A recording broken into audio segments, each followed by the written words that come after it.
ऐसा है, खेल इस बात का है ये नहीं कि आप कितना कमाते हैं, खेल गुरु इस बात का है कि आप कितना बचाते हो। अब कैसे बचाएं? ये बैंक और बाजार की ये टेढ़ी मेढ़ी बातें गले तो उतरती नहीं हैं। अरे तो महाराज उनसे मिलिए ना, अपने मनी मैनेजर से। आपके बटुए से जुड़ी हर सलाह एकदम मुफ्त। और शायरी सुनिए, पैसे से जुड़ा है कोई भी शक, आस्क बेझिझक। मनी मैनेजर, बात बचत की। हर शनिवार आज तक रेडियो पर। प्लान बनाओ, कितना ज़्यादा रखना।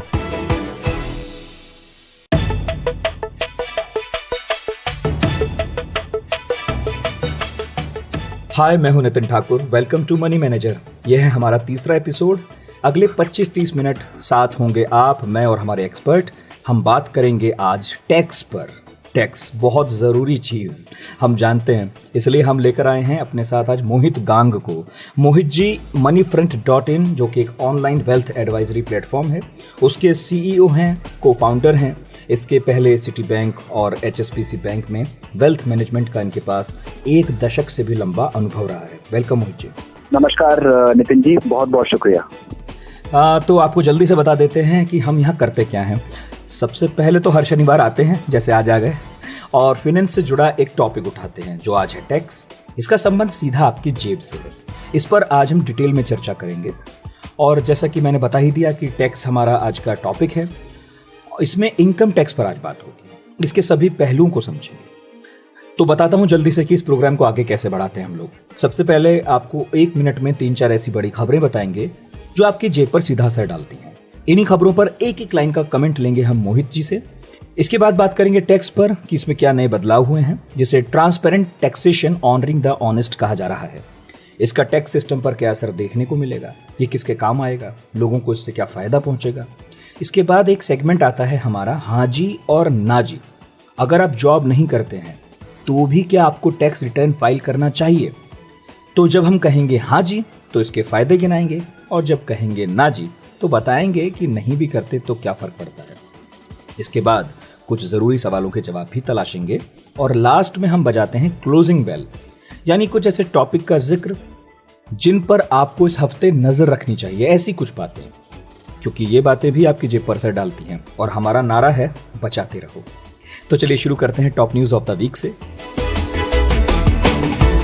पहली हेडलाइन, इस हफ्ते पेट्रोल के दाम में 92 पैसे प्रति लीटर की बढ़त देखी गई है।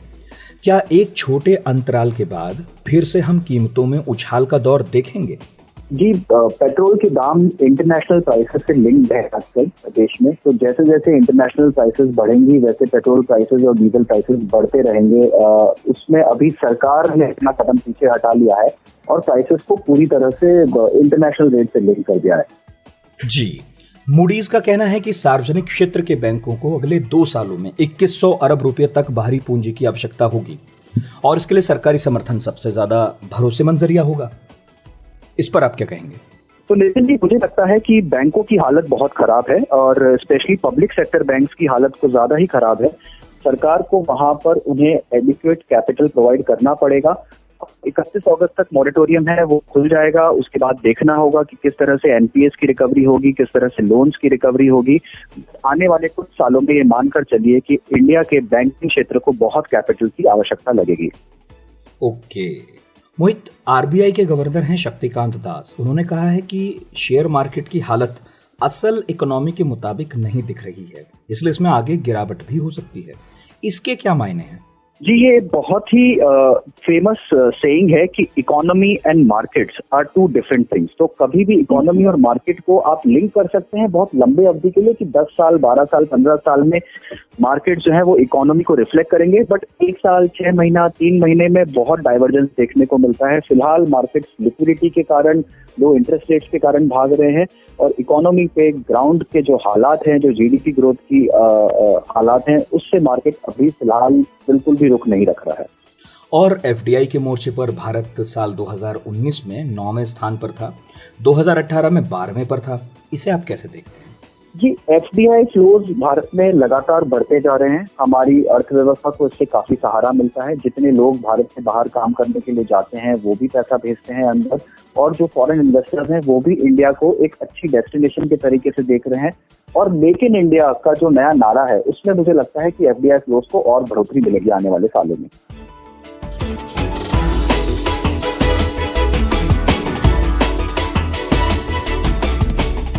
ठीक है मोहित जी, सीधा अब आते हैं टैक्स पर, जिसका इंतजार है हमें कि आप कहेंगे क्या क्या टिप्स देंगे। तो सबसे पहला सवाल तो मैं आपसे यही पूछना चाहता हूँ कि इस बार टैक्स रिटर्न भरने में देरी हुई है। पहले हम टैक्स रिटर्न अप्रैल मई तक भरते थे, इस बार कोरोना हो गया तो अगस्त सितंबर में भर रहे हैं, नवंबर तक भी भर सकते हैं। हमारे इस रिटर्न पर सरकार ब्याज देती थी, इस बार बढ़ा के देगी क्या? जी देखिए, सरकार ब्याज हमें देती नहीं थी, पर वैसा होता था कि अगर आप लेट पेमेंट कर रहे हैं तो आपको पेनल्टी लगता था या आपको एक्स्ट्रा कुछ फाइलिंग के आपको जो टीडीएस होता है अगर आपने कटवाया नहीं है तो उस पर 1-1.5% से आपको एक्स्ट्रा वो देना पड़ता था ब्याज, जितना आप डिले कर देते थे। तो इस बार क्योंकि आप 30 नवंबर तक कर सकते हैं टैक्सेस को, तो आपके पास अधिक समय है फाइल करने के लिए और आप उसका पूरा उपयोग करिए और अपने टैक्स जरूर फाइल करिए। जी मोहित जी, अच्छा, टैक्स में रिफॉर्म के लिए जो वेबसाइट पीएम मोदी ने लॉन्च की है, इसे transparent taxation honouring the honest कहा जा रहा है। फेसलेस असेसमेंट की बात हो रही है। ये वाला सिस्टम कितना नया है और पहले से अलग क्या होगा इसमें? जी, ये बहुत ही अच्छा और नया सिस्टम है और जो टैक्स चार्टर प्रधानमंत्री ने लॉन्च किया है वो एक बहुत ही एडवांस्ड स्टेप है। बहुत कम देशों में ये पाया जाता है। ये देखने को आया है कि जहां पर भी आपने टैक्स चार्टर एस्टेब्लिश कर दिया है और उसका पूरी तरह से पालन हुआ है, वहां पर टैक्स में बहुत पारदर्शिता आई है, टैक्स कलेक्शन काफी इंक्रीज हुए हैं उन देशों में। तो भारत में भी थोड़ा समय में देखा जाएगा, बट इससे टैक्स पेयर्स को एक राइट्स मिल गए हैं। वो अब पूरी तरह से टैक्स और जो फेसलेस असेसमेंट है इसके अंदर में आपका जो टैक्स अथॉरिटी होगा उसको पता नहीं है कि आप कौन है, आपको पता नहीं होगा कि आपका टैक्स अथॉरिटी कौन है। तो इस तरह से जो बायस होता है, या काफी बार ये देखने में आया है कि कुछ टैक्स अधिकारी परेशान करते हैं अच्छे ऑनेस्ट टैक्स पेयर्स को, काफी बार एक्स्ट्रा पैसे की मांग करते हैं, काफी जगह रिश्वत के केस सामने आते हैं। तो वो सब पूरी तरह से निकल जाएंगे इस सिस्टम में। बिकॉज ये सिस्टम मुझे नहीं पता मेरी फाइल कहाँ जा रही है, हो सकता है मैं दिल्ली में टैक्स भर रहा हूँ, मेरी फाइल मुंबई के कमिश्नर ऑफिस में जा रही है, मैं मुंबई का हूँ, और कमिश्नर को भी और जो टैक्स अथॉरिटी है उसे भी पता नहीं है कि वो किसकी फाइल देख रहा है, तो वो किसे परेशान करेगा। लेकिन मोहित जी, इसमें एक प्रॉब्लम भी तो है ना। मैं एक सवाल ये पूछना चाह रहा था, बात तो ठीक कह रहे हैं, लेकिन एक प्रॉब्लम भी तो है कि जैसे हम पहले टैक्स अधिकारी को अपनी बात कहकर समझा सकते थे, कोई प्रॉब्लम होती थी, है ना, तो उसे एग्जाम्पल दे सकते थे, भाई हमारे साथ ये प्रॉब्लम है, ये दिक्कत आ रही है, देख लीजिए इसमें क्या होगा। अब तो ऐसा कर नहीं पाएंगे, तो क्या इसके लिए भी कोई रास्ता छोड़ा है? जी देखिए, एक जो पर्सनल मीटिंग का सवाल होता है, हाँ वो मैं मानता हूँ कि वो नहीं हो पाएगी और काफी मामले पर्सनल मीटिंग से भी सुलझ जाते थे। आप जाते थे, अकाउंटेंट जाते थे, बात करते थे और सुलझ जाते थे, बट काफी बार ऐसा नहीं भी होता था। एक आम आदमी थोड़ा परेशान नहीं होता था झमेलों में।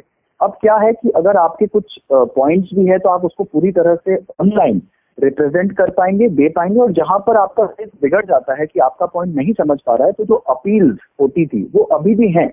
तो आप हायर अथॉरिटीज को अपील कर सकते हैं, टैक्स एपेलेट में जा सकते हैं, अपने केसेस फाइल कर सकते हैं, और उन जगह पे पूरा फेसलेस नहीं हुआ है वहां पर आपको रिप्रेजेंटेशन करने का मौका दिया जाएगा।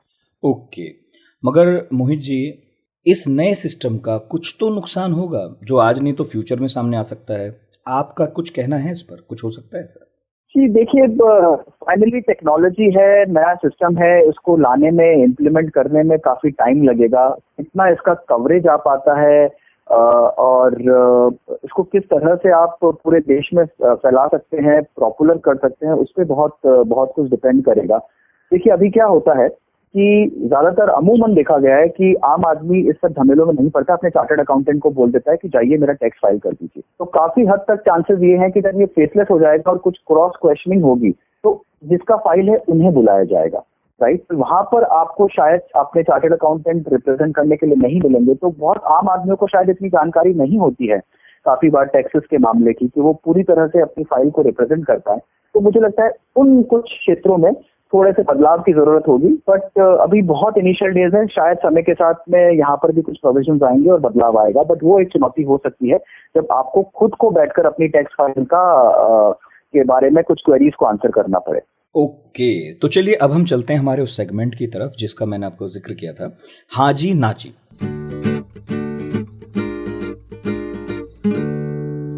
तो मोहित जी, इस सेगमेंट के हाजी वाले हिस्से में आप बताएं कि अगर कोई अभी नौकरी नहीं करता है, उसकी कोई इनकम नहीं है, तो भी क्या उसे रिटर्न फाइल करना चाहिए? क्योंकि जीरो रिटर्न फाइल करने का एक कॉन्सेप्ट तो है। तो अगर कोई भरता है तो उसका क्या फायदा है? देखिए, मेरा ये मानना है कि सबको रिटर्न फाइल करना ही चाहिए। चाहे आपका जीरो इनकम है या आपका इनकम है और आप टैक्स स्लैब में नहीं आते हैं, तब भी आपको फाइल करना चाहिए। इसके काफी फायदे होते हैं। एक, आपका टैक्स फाइल क्लीन रहता है। आज नहीं, अगले 1 साल 2 साल में आपका इनकम आएगा। कल को हो सकता है आपको कुछ लेगेसी आ जाए, कहीं से कुछ कुछ दूसरे तरह का बड़ा इनकम आ जाए, तो उस टाइम पे हमेशा अच्छा रहता है कि आपके पूरे पुराने इनकम और पुराने फाइल्स डिस्क्लोज किए हुए हों, ताकि उनके ऊपर में कभी स्क्रूटनी ना आ पाए और कभी क्रॉस क्वेश्चनिंग ना हो। आपकी लाइफ एकदम क्या बोलते हैं, टैक्स अथॉरिटीज से बचकर रहेगी। जितना हो सके लॉ का पालन करें, नियम के अनुसार चलेंगे, तो आगे चलकर जैसे जैसे आपकी इनकम बढ़ेगी आपको दिक्कतें नहीं आएंगी। और ये एक अच्छी चीज है कि आपकी जो फाइल है, आपको भी पता रहेगा कि हर साल दर साल किस तरह से आपका इनकम लेवल बढ़ रहा है। और अपने खुद के लिए भी ये एक बहुत ही अच्छा तरीका है अपने आप को असेस करने का कि किस तरह से आपका प्रोग्रेस हो रहा है लाइफ में। तो मेरा ये मानना है कि सबको अपना टैक्स फाइल करना ही चाहिए। और मोहित जी, मेरे कई दोस्त हैं, वो तो कहते हैं ना जी, हमें तो नहीं झंझट में पड़ना है, हम नहीं भरते हैं, जब पैसा कमाएंगे तो भरेंगे। उनके लिए बता दीजिए जरा कि उनको क्या नुकसान हो रहा है। देखिए, नुकसान ये है कि बात आपकी बराबर है कि अभी पैसा आप कमा नहीं रहे हैं तो क्यों भरना चाहिए। पर इसमें नुकसान ये है कि कल को जब आप पैसा कमाएंगे और सडनली मान लीजिए कुछ बड़ा पैसा कमा लेंगे, तो काफी चांस है कि आपको क्रॉस क्वेश्चनिंग या स्क्रूटनी आने का, और उसके अंदर में फिर वो आपके पुराने रिकॉर्ड भी मांगेंगे। जब भी स्क्रूटनी आता है कभी भी टैक्स अथॉरिटीज का या कुछ पुराने, तो बहुत बार नहीं, मतलब अमूमन ये देखा गया है कि वो पुराने रिकॉर्ड्स आपके मांगेंगे। लास्ट 7 साल की फाइल्स आपकी खोल सकते हैं। तो उस केस में ये बहुत अच्छा रहेगा कि आपके पास में वो पुरानी फाइल्स अवेलेबल हो। अगर आपने टैक्स फाइल कर रखा है तो कभी आपको चिंता नहीं आएगी, और आप बेझिझक होकर अपनी पुरानी फाइल्स उनको दिखा सकते हैं कि ये देखिए, तो मैंने फाइल कर रखा है।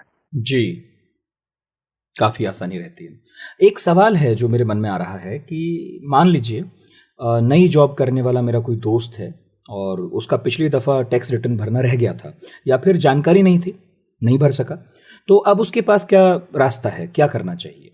हाँ नितिन जी, देखिए, इसमें 2 चीजें होती है। वैसे तो जहाँ आप जॉब करेंगे, अगर वो आपको सैलरी दे रहे हैं तो बाय डिफॉल्ट वो आपकी सैलरी में टीडीएस कट करेंगे और आपका रिपोर्टिंग हो जाएगा आपके पैन कार्ड पर मान लीजिए आप कुछ ऐसे जॉब में है जहाँ पर इतना ऑर्गेनाइज्ड नहीं है और सैलरी आपको एडहॉक आ रही है या फिर अलग तरीके से आ रही है और आपको फाइल करना रह गया है, तो देखिए, इस साल का प्रोविजन मैं आपको बता देता हूँ कि अगर आप 30 नवंबर तक सैलरी अपना रिटर्न फाइल कर सकते हैं, नहीं किया तो 31 दिसंबर तक 5,000 रुपए का पेनल्टी है, आप फाइल कर सकते हैं।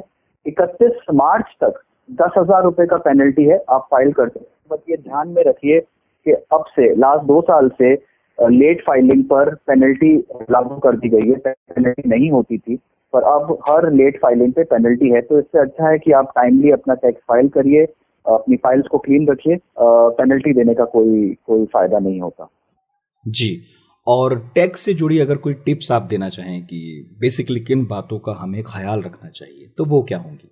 जी देखिए, मेरा सबसे बड़ा मानना ये है कि टैक्स फाइल में आप हमेशा ये देखिए सबसे पहले कि आपने अपना एटीसी पूरा अच्छी तरह से किया है कि नहीं किया है। जितना पैसा आपका पीएफ में कट रहा है वो ठीक है, बट उसके अलावा आपने टैक्स सेविंग्स के जो उपाय होते हैं कि एक ELSS tax saving mutual fund हो गया, टर्म इंश्योरेंस हो गया, पीएफ हो गया, पीपीएफ हो गया, वीपीएफ हो गया, सुकन्या समृद्धि, ये सारे जो इंस्ट्रूमेंट्स इतने अच्छे बनाए गए हैं उनको पूरी तरह से अवेल करिए, उनको पूरी तरह से यूज करिए। दूसरा मैं ये कहना चाहूंगा कि मेडिकल के ऊपर में लिमिट्स बहुत अच्छी है, तो अगर आप मेडिक्लेम ले रहे हैं अपने नाम पे तो प्लीज उन लिमिट्स को भी अवेल करिए। वो भी एक बहुत अच्छा उपाय है टैक्स बचाने का और अपने आप को मेडिकली सुरक्षित रखने का, जो कि एक अच्छी चीज है, तो उसका पूरा ध्यान रखिए। और तीसरा मेरा ये मानना है कि टैक्स फाइलिंग में कभी लेट मत करिए। उसमें बहुत सारे नुकसान होने की चांसेस है। आपको कंपाउंडिंग लग सकता है, आपको इंटरेस्ट पे इंटरेस्ट देना पड़ेगा। टीडीएस अगर आपने लेट फाइल किया है तो उसका पेनल्टी बहुत हाई है।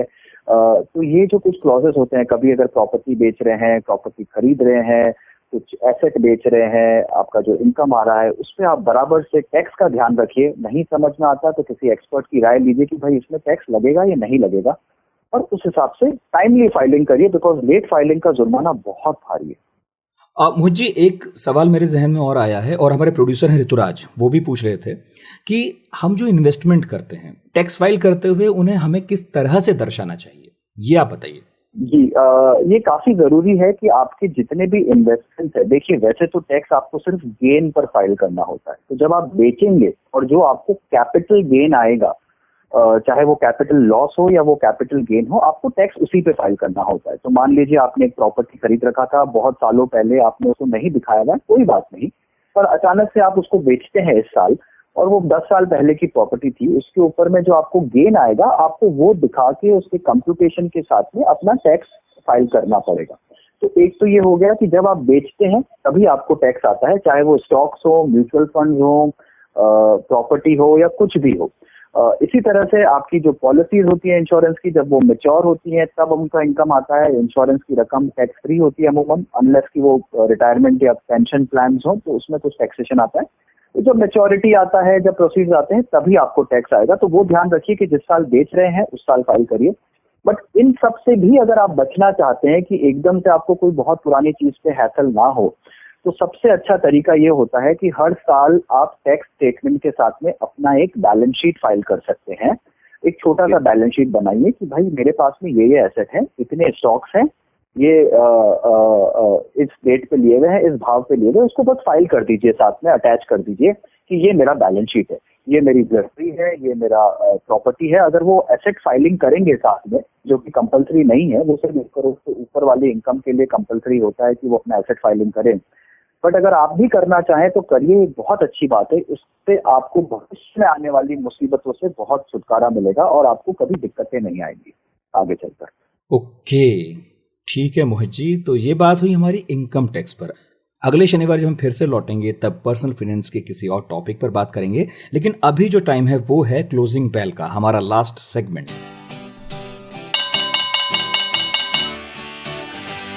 अंत में जरूरी कुछ ऐसी बातें जिन पर हमें ध्यान रखना चाहिए, नजर रखनी चाहिए, ताकि अगले हफ्ते भी जो हमारा बचाते रहने का सिलसिला है वो बरकरार रहे। तो ऐसी कौन सी बातें हैं मोहित जी जिन पर ध्यान रखने की जरूरत है?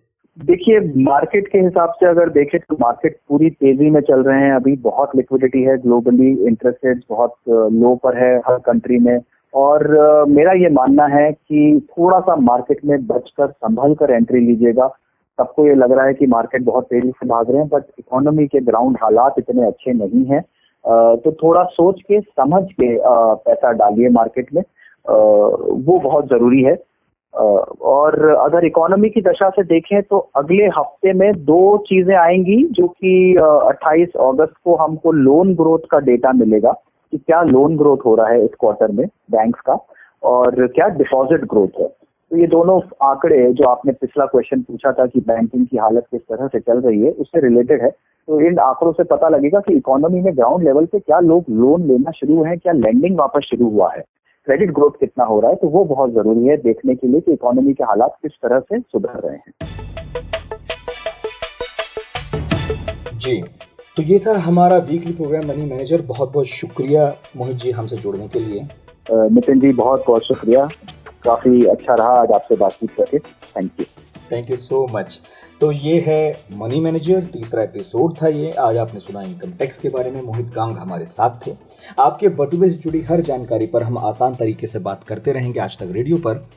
इस प्रोग्राम को डिजाइन और प्रोड्यूस किया है ऋतुराज ने, और बीच बीच में जो आपने म्यूजिक सुना उसका काम संभाले हुए थे हमारे साउंड मिक्सर सचिन द्विवेदी। अगर प्रोग्राम से जुड़ा कोई सुझाव हो, कोई शिकायत हो, हमें लिख भेजिए। हमारा ईमेल पता है radio@aajtak.com।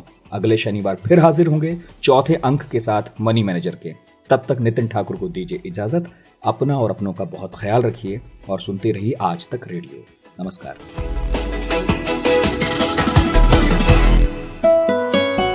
आज तक रेडियो सुनता है सारा जहां।